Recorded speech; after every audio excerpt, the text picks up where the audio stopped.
Hanapin ko si Magda, lumuwas habang nagdaraan. Isa sa mga sumikat mo pang kanta yung Magda. And it's a different take on women's rights, the way I see it. Kasi karaniwan, pag mga kanta, tas usually kapag lalaki ang kumakanta, medyo minsan may objectification ng mga babae, di ba? Pero yung Magda, parang binigyan mo ng ibang pisngi or ibang pagtingin yung mga babaeng nandun sa ganung trabaho. Nakakanta ako sa isang nightclub. Tapos yung mga babae, nire-request sila, Magda, kantay mo yung Magda. Ganyan. Ano to sa tabi ng kalsada na. Kumanta ako dun minsan. I think anniversary yata nila. Oo. Kabang-kaba ako. Kasi sila yun eh. Correct. Kakantahin ko yung buhay nila. Mas nininervyos ako sa ganun kaysa pakantahin mo ako sa isang malaking venue. Kasi kakantahin ko ang isang kanta na isinulat ko tungkol sa isang grupo ng mga tao.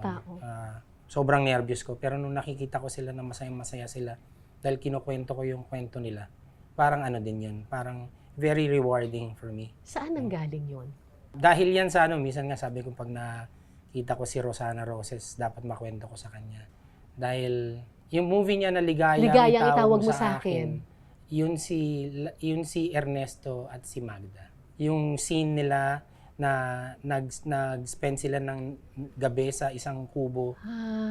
Tapos pagising ni John Arcilla, wala na si Rosana. Meron ng sulat sa tabi niya. Tapos si Rosana, oo nga. Si Rosana tumatakbo sa fields. Yes.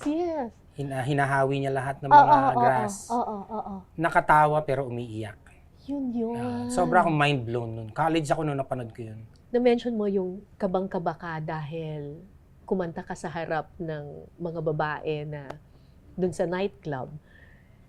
I suppose naramdaman mo rin yan kapag kumakanta ka ng Sirena. Nung i-release namin yung Sirena, sobra akong nervyos. Sobra. Kasi LGBT. You're not LGBT. So, balik ulit tayo doon sa tindahan namin.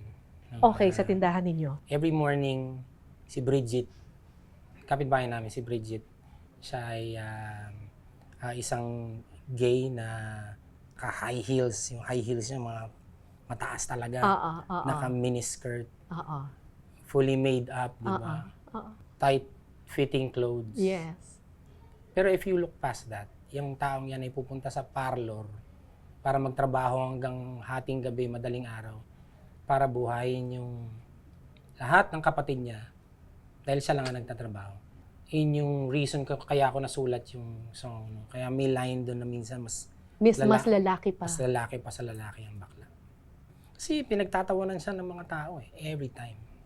Every time. Oo. Kakantsawan. Oo.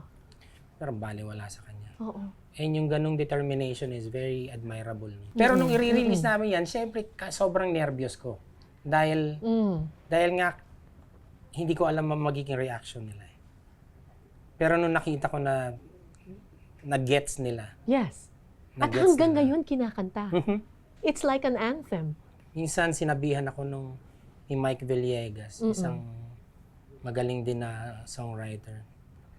For you to come up with a song na ganyan, galing sa genre na napaka-masculine and tuwan-tuwa siya. And ako very, very thankful sa message niya na yun.